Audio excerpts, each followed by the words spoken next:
Hello and welcome to etcfo.com. My name is Amol Dete and I'm in conversation with Gauri Puri from Shardul Amarchand Mangaldas. Gauri, welcome to this discussion. Thank you. So we have all seen, important steps that the finance minister has taken to boost the investments, to boost infrastructure, and in fact, more importantly, the healthcare sector.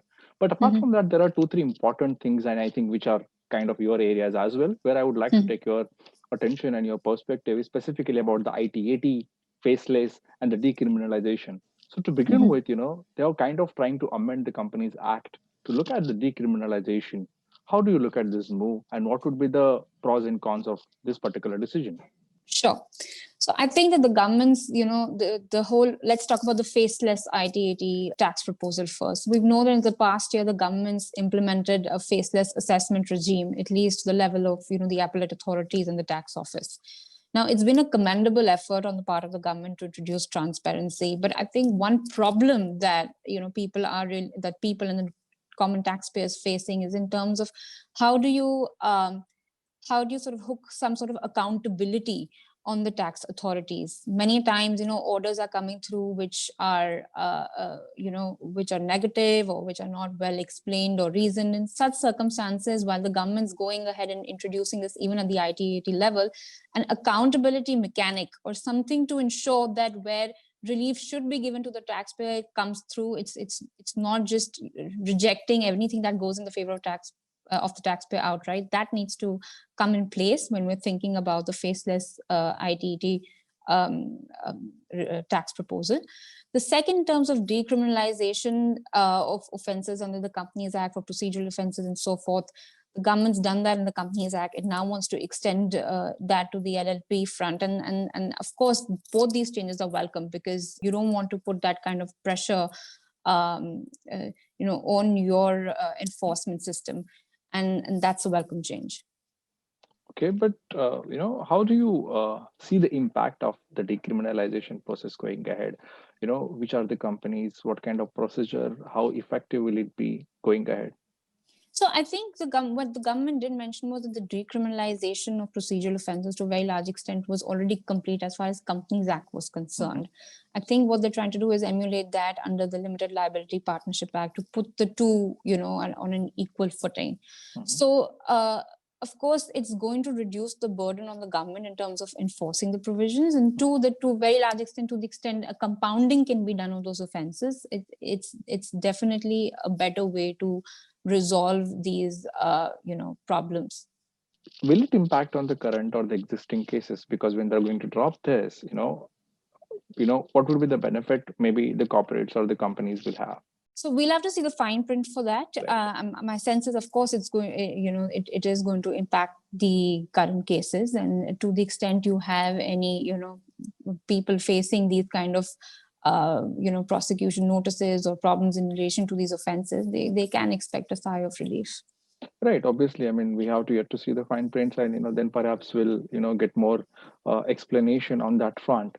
But considering in the current situation, on the other perspective, that the government of India actually, what you can say, postponed IBC or suspended IBC for a couple of months, so that the companies could go ahead and the banks will not call them a defaulter.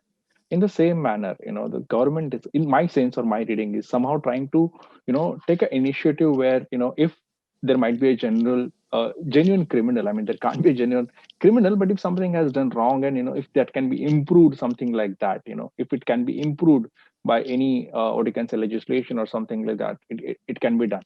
So do you feel that maybe a companies or maybe a anybody who is part of a criminalization procedure right now under the Companies Act may get some relief because of this law which the government is trying to implement? I think it's obviously again, I'm more of a direct tax professional, so I don't think that I would have a direct view on this. But my sense is that yes, it wouldn't extend for every kind of offense that you commit. It would be for certain kind of infractions only, and therefore there is some relief that can be expected in the context of those infractions.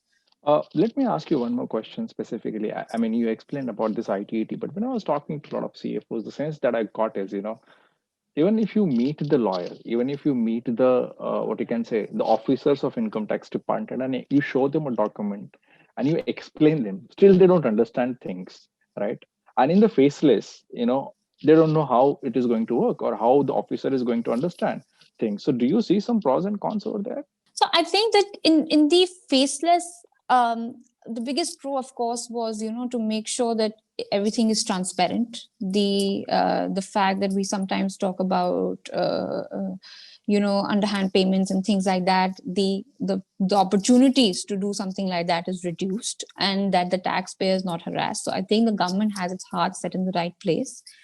Having said that, the typically what you would see is that the a tax officer, or even at the appellate level, at the tax authority level, usually they are more inclined to take pro revenue stances. So even when there is a suitable legal defendable position that a taxpayer is taking, it was a bit, sometimes it goes on kind of an autopilot, that you have to issue some sort of a negative order imposing the tax.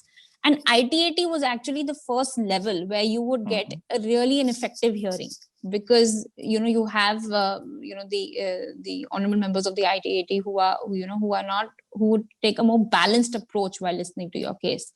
So what we need to ensure is that while we're moving to this ITAT faceless sort of mechanism, that balanced approach is retained. That relief that a taxpayer expected at that level, whether faceless or non-face level, that is retained. And while you don't want a face to the order, but you want to ensure that the accountability that comes with having a face behind that order, that is somehow retained. Right. And my last question, again, the two different points. One is the tax audit limit has been increased from 5 crore to 10 crore. And second is, if you look at the SARFAESI Act, the cases from 50 lakh rupees, has been reduced to 20 lakh rupees, How important these moves are, according to you? So I think the tax audit limit report, of course, is it's something welcome. Again, the government is trying to ensure is sort of incentivize people to go digital, to record most of the payments digitally. It's also recognizing that what we see as a small business keeps changing and evolving. It's rechecking those definitions, and therefore the increase in the exemption limit is great. It reduces the compliance burden of a lot of people. Again, with the SARFAESI Act, I think the government's recognizing that it has to keep revisiting the thresholds that it sets. You can't just stick to those numbers in light of the going economic change. So again, welcome. Okay, great, Gauri. Thank you for your thank you so perspective, much. And thank you for taking part into ETCF conversation. Sure, Thank you so much. Thank you.